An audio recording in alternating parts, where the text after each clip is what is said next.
Welcome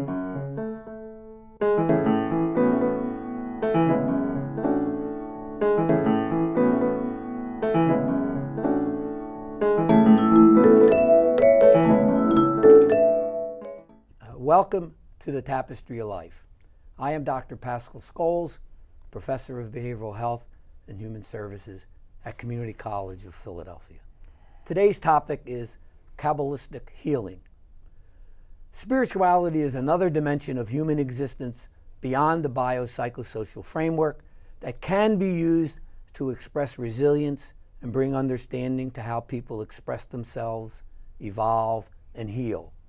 Human service educators, practitioners, and individuals receiving services need to expand their framework to include a spiritual dimension. To discuss this topic today, I want to welcome back my co-host, Kerry Arnold, assistant professor at the college here, Community College of Philadelphia, and our two very special guests, Ellie Beal, who is currently attending a Kabbalistic healing school, and Rabbi Sean Zevit, a graduate of a Society of Souls.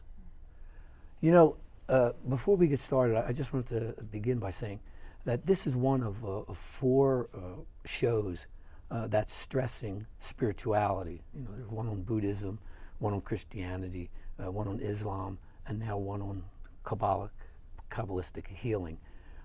So we have a genuine interest at the college in getting to know a little bit more about these spiritual dimensions, because one of the things that's happening even within our own curriculum is that there's a lot of interest in it.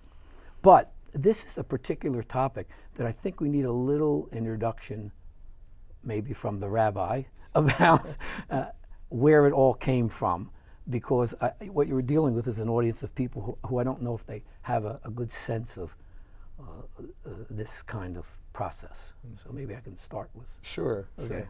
Well, first of all, it's a great blessing to be here with you today, and particularly this subject matter, and thank Kerry for helping make this happen, and for the three of us being through this process and ongoingly a life process of trying to be fully human and open-hearted. And the term Kabbalistic healing, which is a term that Jason Schulman, who put together, you know, a system and process that we've all studied with, I think apropos of your question, has its rooting in centuries and millennia of Jewish thought and experience. So it itself comes as a stream that comes out of Kabbalah, or what's often called Jewish mysticism. But when you go back to the Hebrew Bible, and let's throw out 4,000 years just as a round number. What's a century among friends? So, and I consider you one already. There wasn't this understanding of mysticism or healing as being a separate, necessarily esoteric stream outside of one's life as a whole being. So I was thinking as you were asking the question that being a soul, an embodied live person, in the Hebrew Bible, the term was nephesh, which means soul. And when you were no longer living, you were called a body. And so the idea of there being, well, that spiritual or intellectual or all those divisions are a later experience. Okay.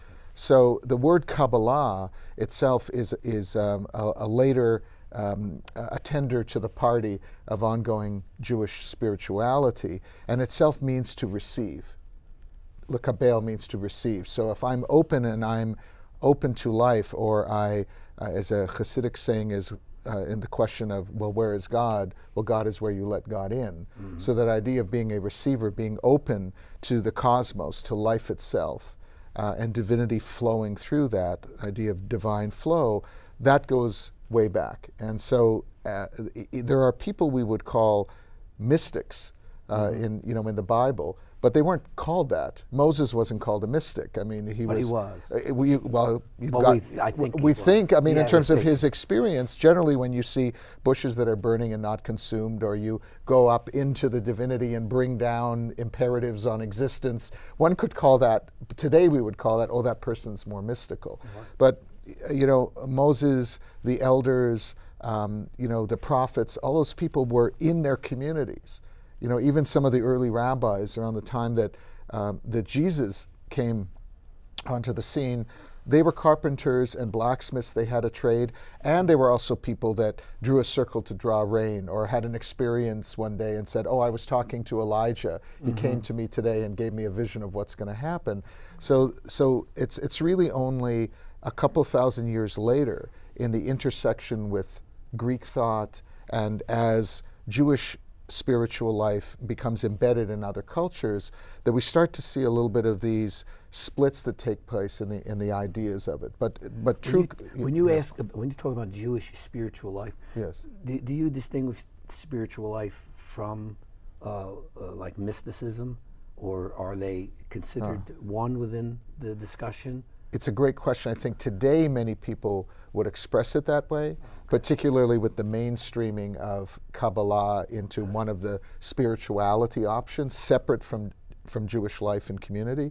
But because Judaism itself is a religion and a people, so someone could say, "Oh, I'm not spiritual, but I live a Jewish life," and someone say, "Oh, I'm into Kabbalah and Jewish mysticism," and they may or may not practice other aspects of Judaism. But that's more a modern phenomenon. So because Judaism grew up in a culture and a people and expresses that way, so that it wasn't separated from the daily activities of life, from a sense of being part of a community, which is an interesting, when you look at other esoteric traditions in Christianity, where sometimes that spirituality would mean you went to a monastery, or you separated from community to pursue the godly path. And Judaism holds that tension, which I think is revealed in Kabbalah and Kabbalistic healing, of I stay in the community. I don't remove myself from people and those interactions and the rest of life, because that organicity, that holism is really important to Jewish spirituality in that way. Is that like the Society of Souls sometimes when you talk about it? Well, that's a term that the Society of Souls is. Yeah, I think that's a grander picture in many ways. Okay. Right. Absolutely, which is a fantastic segue, because here sits Ellie and myself, non-Jews, and we enter a Society of Souls, non-dual, Kabbalistic healing, because it's been made accessible to people that either came from a different background like myself. I was raised United Church of Christ. We're going to find out how Ellie entered into this picture, but the draw was something that you said in the beginning, Sean, which was that this particular aspect of Kabbalah, in the form that Jason Schulman's school was formed, was really about wholeness, and how do I come to a path where I get to fully have the expression of the totality of myself, which is something that is such a draw in our behavioral health work, and it's the thing that attracts even the students that we have at the school in behavioral health and others. So I'd love to turn to Ellie and ask your pathway as somebody that was not raised in the Jewish tradition into this work. I was actually raised Episcopalian, with my mother being much more of a seeker. So I'm lucky in the respect that I didn't have sort of a very structured religious background, and that I had access to a lot of different philosophies and ideas from a very early time. And then in my early 30s, I found recovery and 12 steps. And from that platform, which is just sort of this all-encompassing, find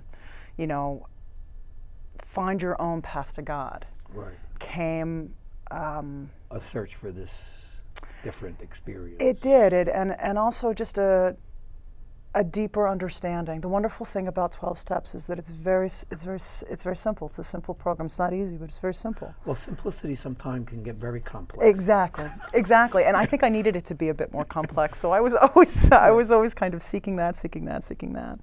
And things changed in my life. I had a certain amount of events, and Carrie came into my life at a very dark time. Oh, okay. And we got talking, and I was able to say, hey, what are you?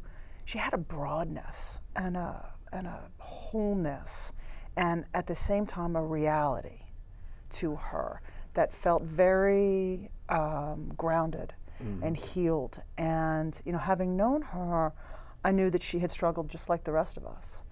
And I thought, what are you doing? What is this? And I had done a lot of reading. I had a bit of a self-educator, and she said, well, I'm doing my Kabbalistic work. I've been in this school for a long time.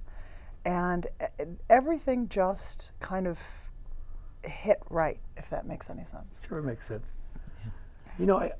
I had a chance to look, I don't know, maybe I read 15 or 20 pages in preparation for this show, and a couple things came to my mind that I wouldn't mind asking you about. Like, one is there's a lot of thoughts in the Kabbalistic healing when I listen to it, like of Buddhism almost. There's this kind of feeling of Eastern connection to the Kabbalistic healing. That's the first thing I wouldn't mind hearing about. And I would also mind hearing about, why this as a practice for you as opposed to maybe some other thought of practice. I mean, what is it that draws you to this, and what is it that you get out of this that is different than cognitive behavioral therapy or something like that? Now, there's an intention in me asking those questions because I'm convinced that part of the problem of Western thinking is the inability to embrace mysticism and spiritual presence in their life.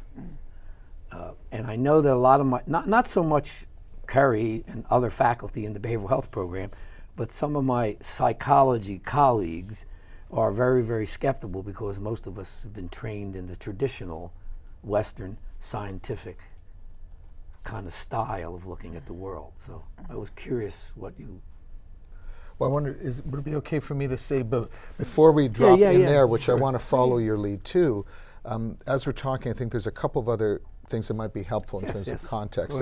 And here I am, I was born into a Jewish family, and I knew 3 of my great-grandparents and all 4 of my grandparents. I went to Hebrew day school. I was in community, but I had a lot of balances along the way and was exposed to, I think, a larger embrace of community and family, not only a tradition that way. So sometimes when I bumped into things that seemed harsh or didn't quite open my heart or spirit, I had living examples of people for whom they lived in a way that embodied those values that spoke to me. But as I was thinking about where this particular manifestation comes from, there are people, even the early mystics in Jewish life were called the mystics of the chariot, because they meditated on the vision of Ezekiel's chariot, and that was considered something that you needed to be at least 40 years of age to even dip into. You needed to have a spiritual formation and base to even go there, as opposed to that being a quick fix or an answer, in that way. So this conversation couldn't occur if you were 38. It could, but I wouldn't understand anything we're talking about, or I might pretend to, but it wouldn't necessarily be that case. And then later develops, and Kabbalah really ratchets up in the Middle Ages, and then in the 16th century kind of becomes a systematized piece, but it exists in many streams of Jewish life. But again, not in a separated way, within the place of behavioral health and cognitive psychology or behavioral psychology. Things are asking about what would it be to see and treat the person as a whole, right?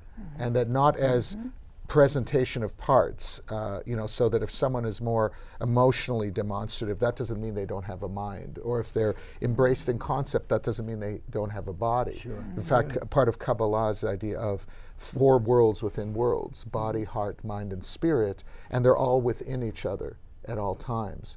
Yeah, it's interesting that perspective is presented from a certain space, Yet that is a perspective that most people who are moving in the right direction in the psychotherapy field is moving in that direction, where it's a combination. We tend to refer to it as the biology, the psychology, and the psychology, and then the spirituality. Right.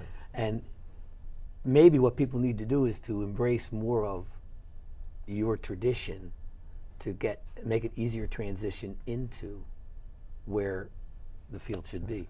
Well, if you follow that thread, then you would get to the place where this tradition is not considered as triumphant. And I know there are other traditions that have ideas of 4 or 5, worlds or dimensions that way, but it would lead to like the one source. And there's an ancient Kabbalistic story about how the world gets created, which is an important piece in Kabbalistic healing too, that the first words of the Bible, for those of us that know the Hebrew Bible and basis in Judaism and Islam and Christianity as well, is in the beginning. But the Hebrew is not the definite article.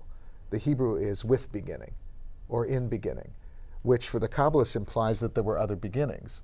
This is just the iteration we're in right now, which is where it dovetails nicely with science, Big Bang, and there's not contradictions in terms of our understanding that way. What I love about the story, though, is there's an element which itself would take some background, but the Sfirot, the 10 divine emanations, that power of 10, which is considered part of the tree of life, that we're all manifestations of.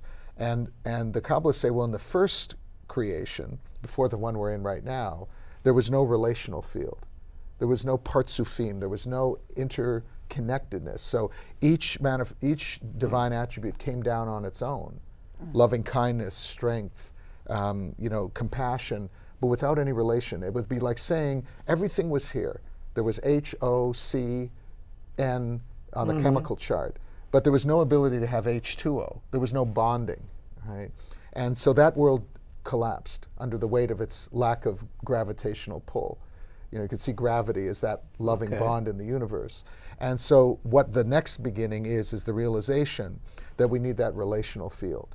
And that informs a lot of the work we do too, the idea of cleaving to those attributes and being part of a diagnostic and being open to not that we are not the healers that have something to give to somebody, rather that the totality of existence is, and our job is to witness, align ourselves with, see where there might be a deficiency, and then it would be like if it was a vitamology of body and spirit, it would be like, oh, well, we know we need A, B, C, D, E, etc., and so there's a little weakness on B12 here. Sure. Right. So that's where we're going to put some focus, not because we are the givers of, or that we're more elevated or more evolved than the person who's that we like to say the horizontal holy one, and we're the vertical one, so that we're all in that holiness and that holistic field, right? That non-dual, as Carrie was saying before, and holding that stance and trusting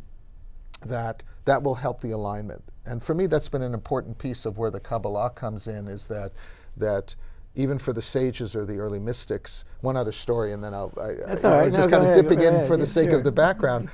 Shimon Bar Yochai, who's an early rabbi, who tradition ascribes really put Kabbalah together in the 3rd century, but we know that happened pretty much 7 centuries after. But we love to tell the story and make him the lead character because he was a mystic at the time. And the story goes that he wanted to purify his soul and be so close to God that he and his son buried themselves in a cave up to their necks with just a carob tree in there. So that's how they sustain themselves, on nibbling on little carobs all that time. And finally, when they felt so pure, they dug themselves out and went out. And the first thing that Shimon Bar Yochai sees is 2 farmers just doing their thing. And he's so upset that they're not spiritually evolved. He doesn't realize the power he has, and he gazes at them with this anger, and they disintegrate. And then a voice comes from heaven and says, go back to the cave. When you can see the divinity in those farmers, then you'll be evolved. And he has to go back and relearn everything again, because he thought that he was so spiritually enlightened. But because he had no relationship with the everyday, and could see that as much in a tradesperson as in someone who was considered, quote, a mystic or evolved, he was still in the split. Right? So I think that's important from our approach. Yeah. That so this is beautiful because when Ellie referenced earlier about our beginning conversations, and here is me who has no background in any of this. I've learned from people like you in the school and from Jason and other people that are steeped in this tradition. And she asks me, well, what is it? How do you work? And Sean mentions the word spherot, the branches, the tree of life. And I relate it in the only way that I can relate it, which is what Sean's talking about, which is my own journey in recovery as a person who was an active alcoholic for many years. And I tie it into the branches on the tree that were out of relationship for me. And this is sometimes how I've shared this practice with students and conceptualized it, which is, so one example is there's a relationship between two of these branches. One is Yesod, all about connection and foundation, and then there's Tiferet. Tiferet is our wise sage. For students, when we're really breaking it down, I say, your wise intuition, the your voice, heart center, which is where your hand just went there. Exactly, your heart center. And I said, for people in active addiction, as an example, we are all about Yesod gone wild. No connection. There's some videos for that. Right. Wild, spring break on mysticism. Right, exactly. So no connection to Tiferet at all. And it's all about grasping, reaching. And that was some of our initial conversations, because that was the way that I could understand it and break it down. But it's an important piece that's being spoken about, is understanding that many of the people that come to this path, or who we're working with in behavioral health, who our students are going to be working with, come from these places where there are aspects from a Kabbalistic view that are out of relationship with each other.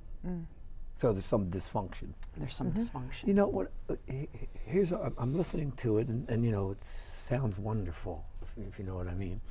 But here's the point. So I'm interested in, just say I was the new person who wanted to be interested in this.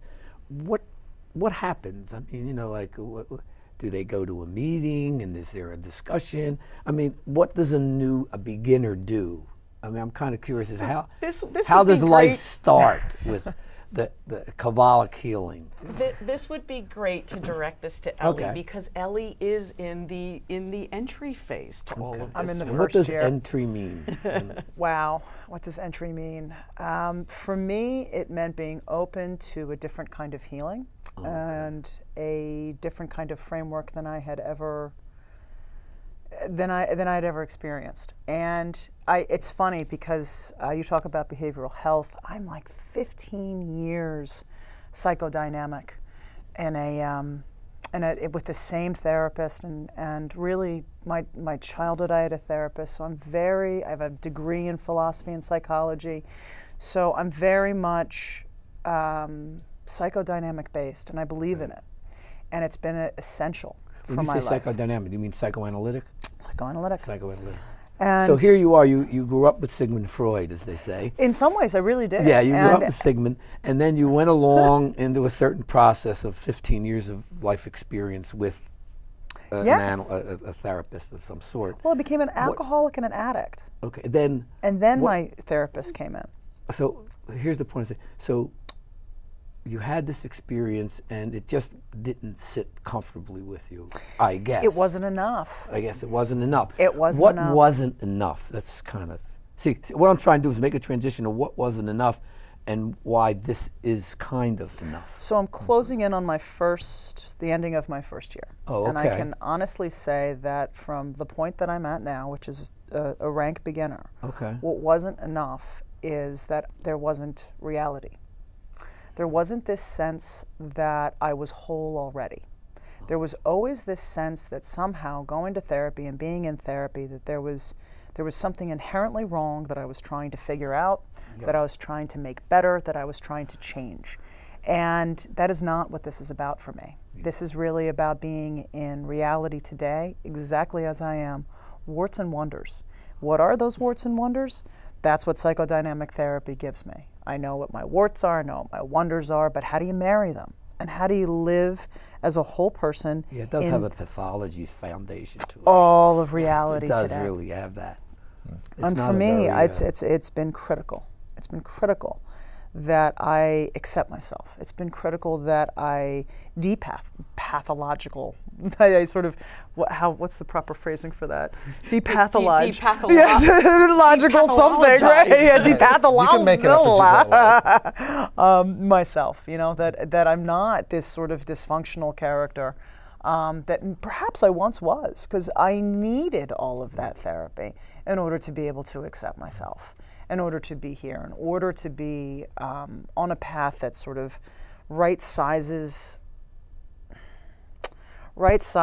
my heart and my head and my body and says, yes, I have these aspects of myself I don't like, these aspects of myself that I continue to work on, these aspects of myself that don't serve me.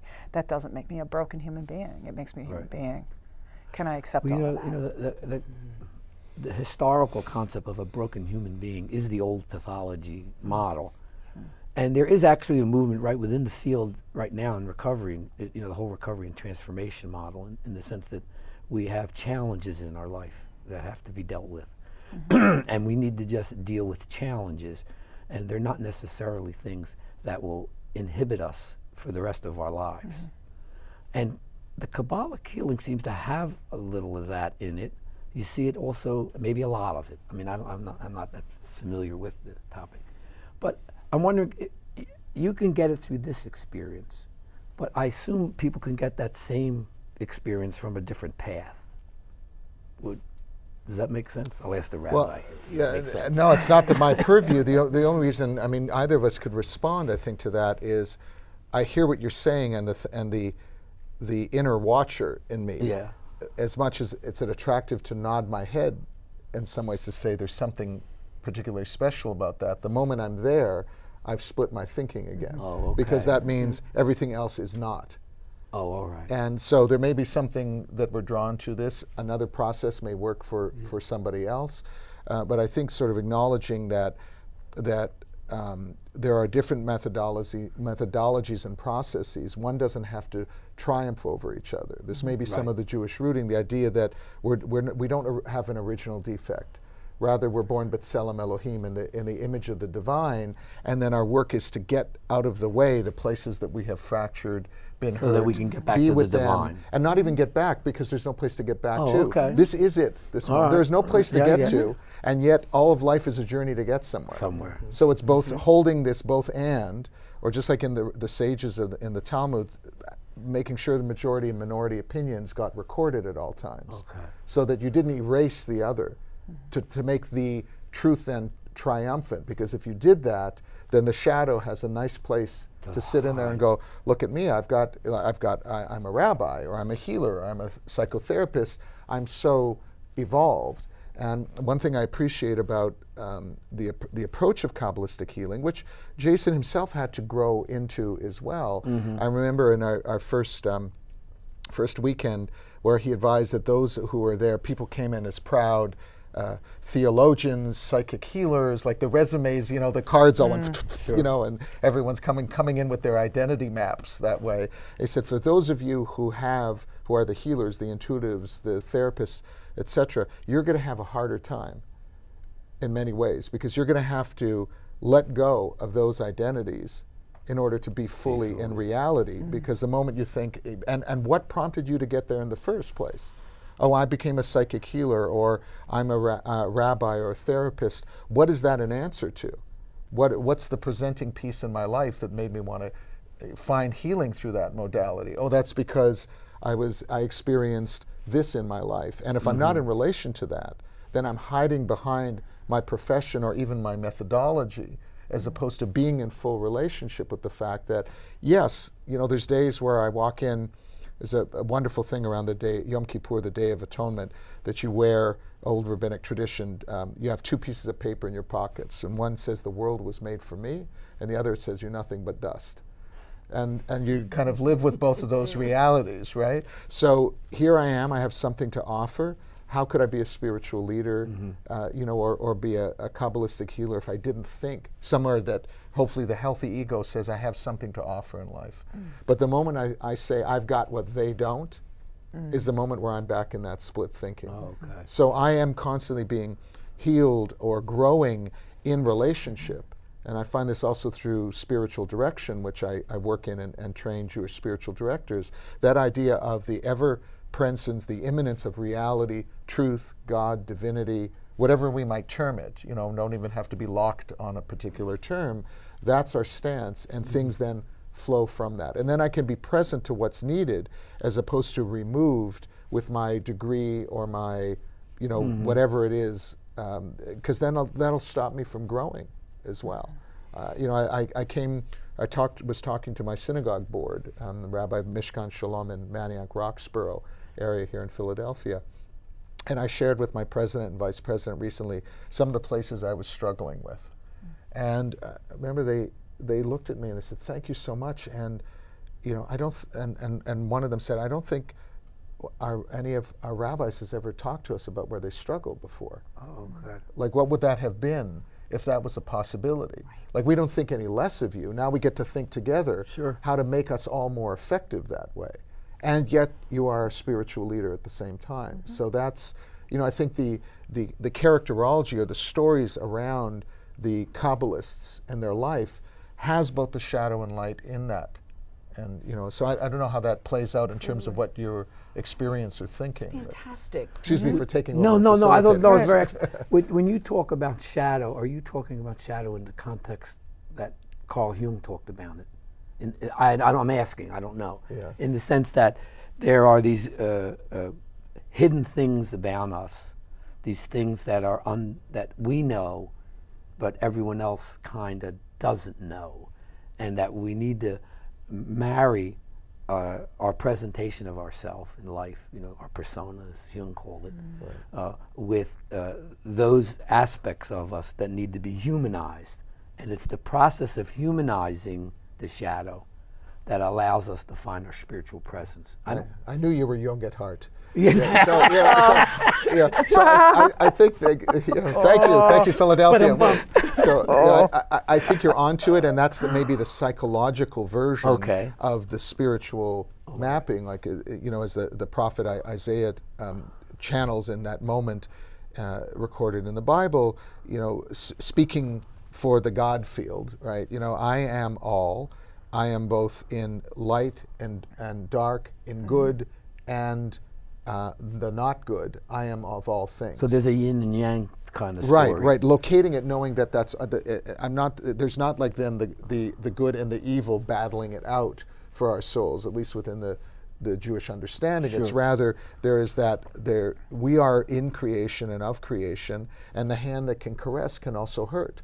So what's my choice making? And I think Kabbalistic healing tries to realign us. It's almost like spiritual chiropractics, right? Okay. So if I know C4 and 5 are off, what's the realignment I can help someone with, as opposed to, I've got the perfect spine and I'm going to somehow give them calcium and make them okay. And where this fits in really beautifully when we're talking about behavioral health and in particular talking about recovery transformation is that, and Ellie mentioned 12-step work. This is the movement in our field about not eliminating those places that are seen as defects and flaws, but rather making a relationship to them. Making a relationship to them and knowing that in the totality of me, as an alcoholic, as an addict, I have these dark places that I struggle with, and they are part of my being. They may never go away, but what is my relationship to them? And then I have these places of light that actually make me shinier in the world, and I'd like more of that to be in the world. And so this work fits so beautifully, I think, and it goes all the way back to Jung. It fits so beautifully with what has been the principles that guide how to regard and hold people who have struggled in particular, and I'm speaking more because of that's where my personal experience is, that's where my love is in the work that I do around people that struggle with addiction and families that are struggling with loved ones with addiction. And this is part of what we bring into the classroom is how do you hold a person in all of these places? And that's the beauty of what we're talking about today, because that's really what non-dual is. Everything is included. Everything's included. I found myself humming with what you were saying, but also noticing that we made a almost seamless transition from theistic to humanistic to psychological language without a blip. I didn't feel an energetic, I just noticed it. What made me kind of step back a little bit from it was I noticed, oh, isn't that remarkable? And that, I think that's part of the approach that we're talking about, that belief and non-belief are interesting manifestations, but as one of my teachers once taught, theology is a description after your experience as opposed to an idea that leads you to it.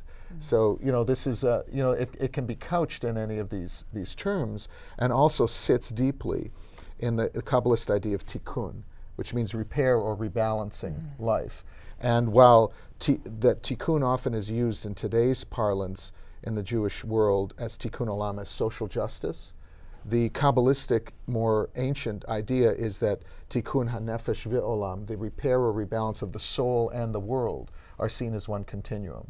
So if I'm doing the intra or interpsychic or the healing work in recovery or in therapy or working with my doctor of Western or Eastern tradition, whatever it would be, I'm doing that rebalancing. And if I'm linking arms, as I am on the on the clergy task force of power, which is a interfaith social justice network here in Philadelphia, and we're marching on MLK Day for living wage and for fully fair funding here, and to stop and frisk or mass incarceration of African Americans in this country. I'm in the same conversation, and I'm on that continuum of healing, which is even in the Kabbalistic Healing School, we have certain processes that we work with in terms of global healing. Here's a point that I did want to ask you, which relates when you were talking just now about the tikkun, the balancing. The balancing.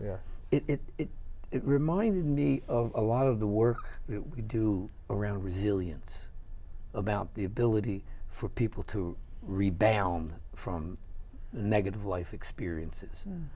And I was wondering if in the tradition there's a sense that those things get interpreted in the day-to-day activities of X, Y, or Z. I don't know exactly.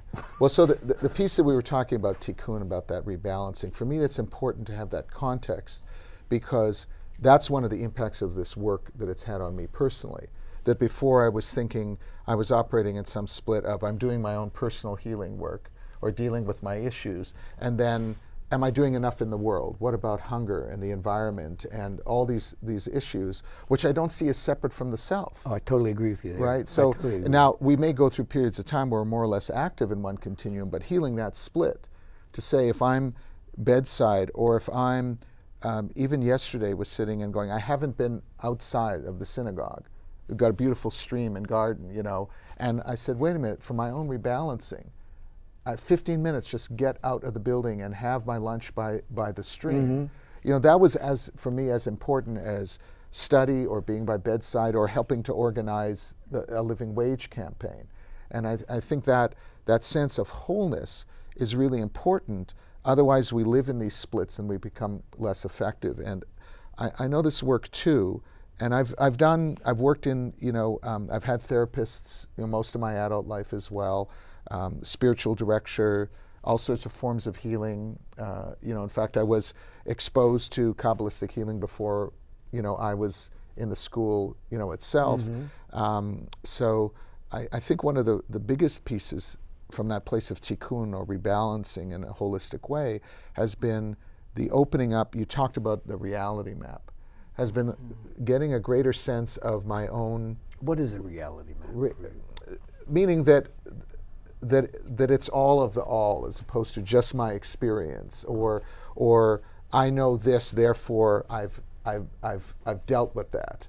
You know, so I discovered in many ways a relationship to my own suffering, my own history and my own story that I knew about before, but I didn't have so much of an experience of being able to sit with that. And I know that that's affected me personally, and I think given me more capacity to be with the suffering of others in a more fully human way, like striving to become the person and more fully human in the course of my life rather than more accomplished has been really important. Yeah, and in that humanness you get accomplished, right? I would think. Absolutely. I'm interested now in having heard the work and what its place and role has been for you, Sean. For Ellie, I'm curious, you talked to us earlier about here you were and you've had psychotherapy for 15 years, and related to what Pat was asking about around what's different. I'm curious about the contrast between working with a psychotherapist and working with a Kabbalistic healer. And could you express maybe a little bit about what challenges you had in your life that the Kabbalistic approach maybe was more helpful with? Wow. If that's possible. You know, when I got clean and sober, my life really got harder in a lot of ways. I've had a lot of loss. I've had a lot of sudden traumatic loss. I lost my best friend to murder. I've just had a lot of, recently my father, and that was a sudden thing for me. And like a lot of people, I have a history of a painful childhood as well. So I came to therapy and I came to this work kind of traumatized. And I wasn't able to access, I don't know how to say this, other than able to access my trauma in a way that it could come through me and I could grieve it on a day-to-day basis and still be in my life. Because I just couldn't, there was so much of it. It was so heavy on a day-to-day basis that I could only live in my head. And there's such a difference between living in your head and beginning to drop down into Your heart. I had a wonderful sponsor who in any 12-step tradition, a sponsor is somebody who has done the steps and is a techer of sorts. Right. And she used to say, A "We non-paying don't." therapist. Yes, for the most part. Non-paying For the most part. And she was wonderful. She used to look at me and she used to say, "Ellie, we don't live here. We live here." And she'd touch her body, like right here. We live here. We don't live here. Yeah. And that was so important. So if you were living here for a certain amount of years, and surely all my life. Not to get negative on psychoanalysis, but sure. they have a tendency to have you live here, and somehow you have to figure out how to get there. Right. They don't give you a lot of techniques to get there. Right. You know, so how did this experience you're in now get you from here to here? For me, it's the softening of the language. Oh. There's an enormous emphasis on truth. Oh, truth. Truth. And reality, and you don't mean confrontational. You mean something different. For reality, it is waking up day to day, and where does for me, where does my thought run to first? Is it negative? Is it positive? And it's an unfolding of a moment. You know, what I've learned thus far is my healer speaks to me about unfolding each moment. So am I the same person I was 10 minutes ago? No, I'm not. This has changed me. Those 10 minutes, each click has given me some sense that I'm a little different, a little bit more texture, or taken away here, or taken away there. Can you see that? Are we open to that? Because nothing is the same twice. There's no moment, even though we can appear. Carrie appears exactly the same as she did 10 minutes ago. She's not, you're not, I'm not. And that's, thank God. Oh yeah, that's magnificent to me, because in all of that, there's opportunity, there's hope, there's something that I don't know what's going to happen.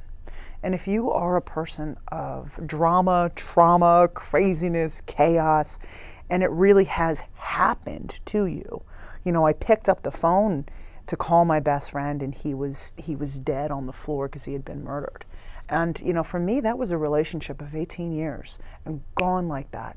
When that visits you, and it visits you, and you don't sort of create it into your own life, you have an incredibly difficult time. You know, I noticed not projecting negativity. You emphasize the word "happen" to you with the expectation that it doesn't happen to you.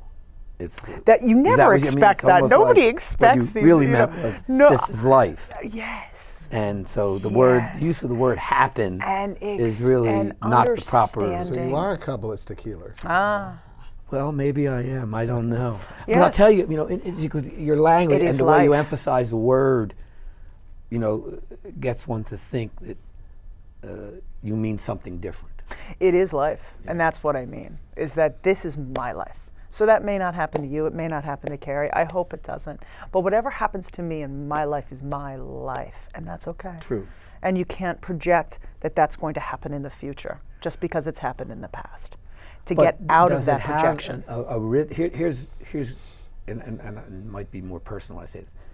See, things happen to us, Absolutely. obviously, but over one's life, one needs to feel, at least I need to feel, that I have some pattern to my movement, and that not that it's predictable, but that there's a flow to it. I like to use the word flow, you know, emotion of flow, and that flow is really, really important. And in the flow, I learn to find myself through the flow. You know, it's like positive psychology stuff. And when I hear you speak, and I hear the story, it does have a lot of that kind of flow, kind of motion to it, that you're never stagnant, you're always moving, you can't step in the same pond, you know, stream in the same day, on the same rock, et cetera, et cetera. But there has to be some kind of a rhythm to your life, wouldn't you think?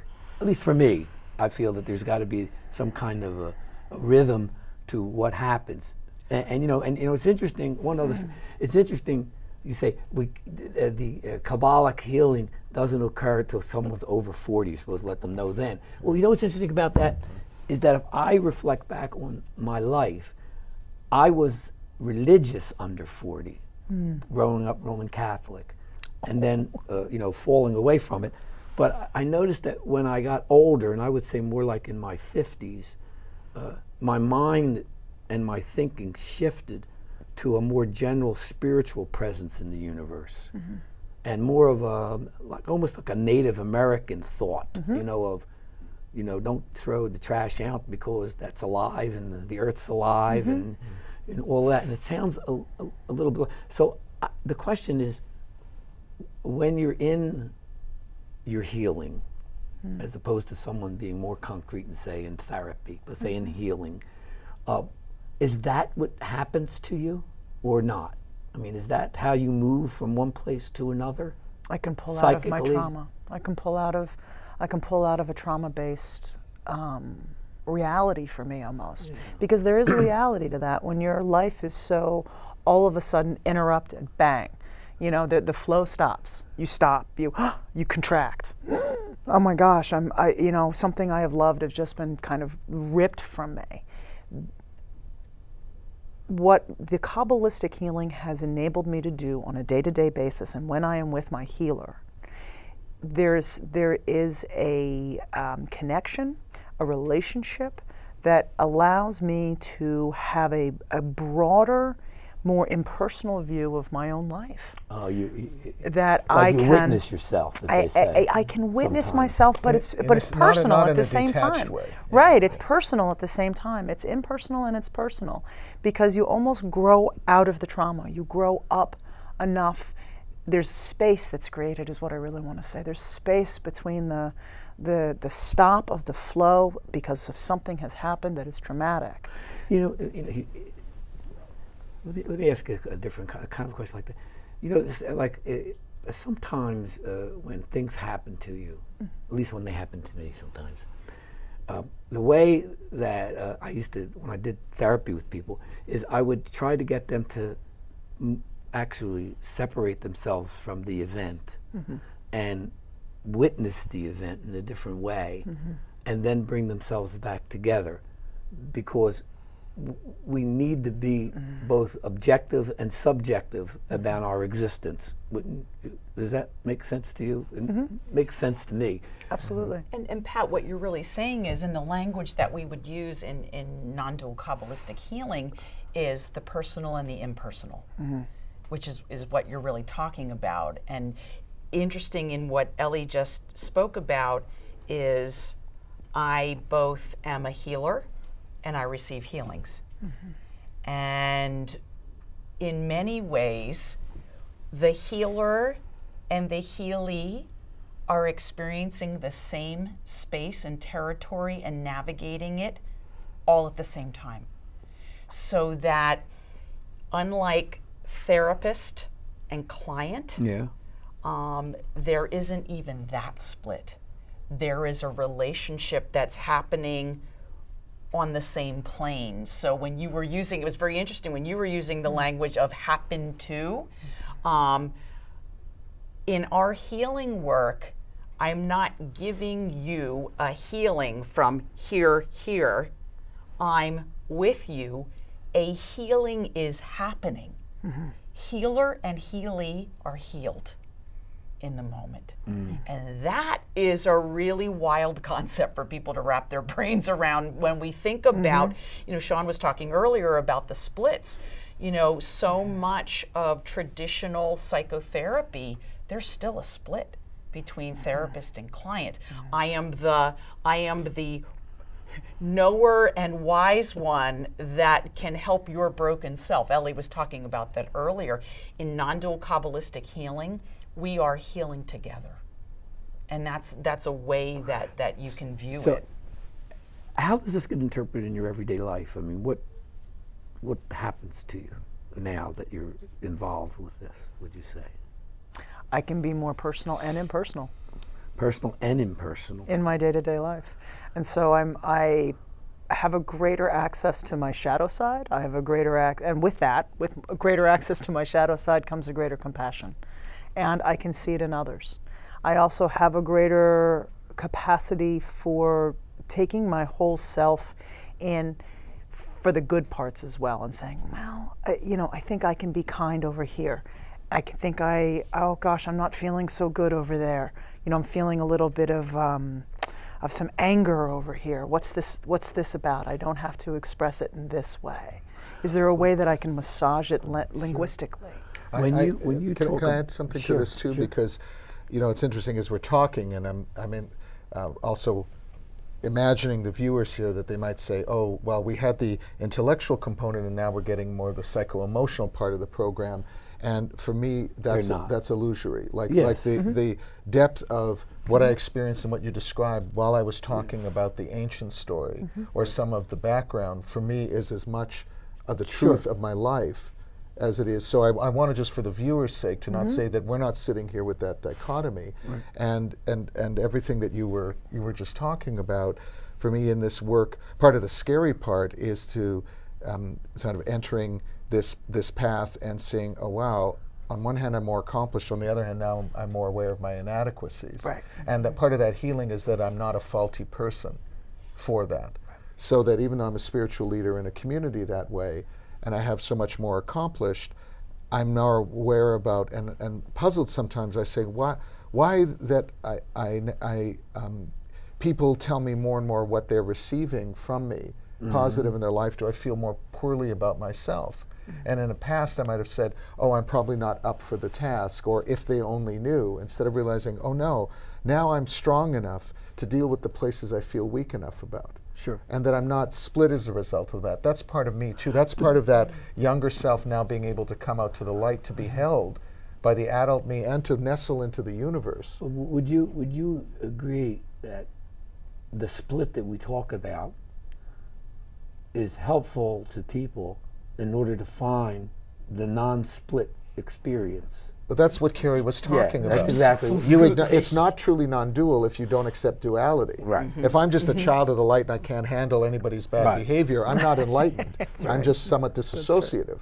So, there's that aspect of, there's the both and then there's the both and. Right. Like there's that whole that holds that, and then I can also say, oh, that's where I get split. And that's not the bad me and the good. There are behaviors I'm not going to allow and subscribe to. This isn't anything goes philosophy. Right. Would you agree with that? We're not talking about a Oh, no, no, permissiveness no. in that way, but a consciousness. A consciousness and that, but it does include my own poor behavior. So, oh gosh, I didn't do that well.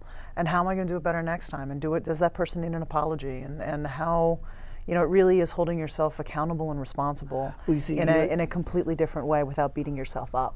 Well, the thought of making amends and of what we call in recovery sometimes, and the thought that you can do something better the next time around is, I believe, a universal thought. I mean, that, in other words, people who heal themselves learn to do things differently and become increasingly more sensitive to their life experiences and who they harm and don't harm. Yes. And in that same process, you don't have to deal with everybody.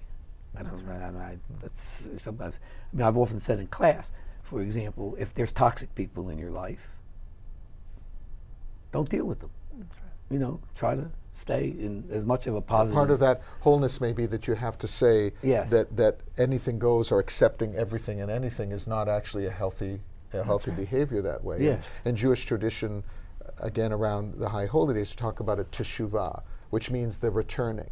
So it already implies I'm returning to the home of my soul, to the wholeness that I am, as opposed to my consciousness and my behavior was in exile. I myself am inherently not, corroded or not worthy in that regard. So I try to realign and return myself to that place of centeredness and experience of wholeness. Sure. Because then I'm more able to make a contribution. We don't have much time left in the show because time goes. When you're having fun, time goes by fast. And in Kabbalah, time is collapse. There is no sense of time. So Well, we have entered the space. Kabbalah or not Kabbalah, the reality of life is that reality of life is that That's good. how many times have you been in the company of people and had the thought, wow, that hour and a half went very, very quickly. And then other times you're sitting there saying, when is this going to end? And you've only been there 15 minutes. And you can think of just driving to the shore with the right people or coming back from the shore with the wrong people, and the sense of time and what time means. And I'm sure that there's a lot of that thinking. Well, we won't go there. Yeah, we given won't, the but, limited amount of time. Yeah, we don't have much time left in the show. But I kind of get a sense of, I would love to have spent more time talking about the topic, because it's a kind of an interesting topic, because it allows us to expand our horizon outside of just the individual cognitive life that we live and move it into social justice and other issues, which is what we've been trying to do at community college with our students for years, saying that to heal is to heal the community that you live in, and not just to heal yourself. So, And that's that principle of tikkun that we were talking about before. And I recognize this has been a packed show because it wasn't just about Kabbalistic healing or about Judaism. We've been, in a sense, trying to weave a lot of threads, in from a macro perspective, and then this stream, and also our personal stories and paths as well. But again, none of those are separable, even though there's so much I feel we didn't get to. none of them are separable, and they're all connected. But sometimes we have to kind of disconnect them to see how they connect. Right. I don't know if that makes any sense, but I'm going to end on the disconnect maybe story. Well, that's all the time we have for today. I want to thank my guests, Ellie Beal and Sean Zevitt, for being with us today, and of course Kerry Arnold for co-hosting this show. I also want to thank you, the viewers, for tuning in. You have been watching the Tapestry of Life on CCP TV, the educational channel of Community College of Philadelphia. I'm Dr. Pascal Scholes, Professor of Behavioral Health and Human Services. See you next time.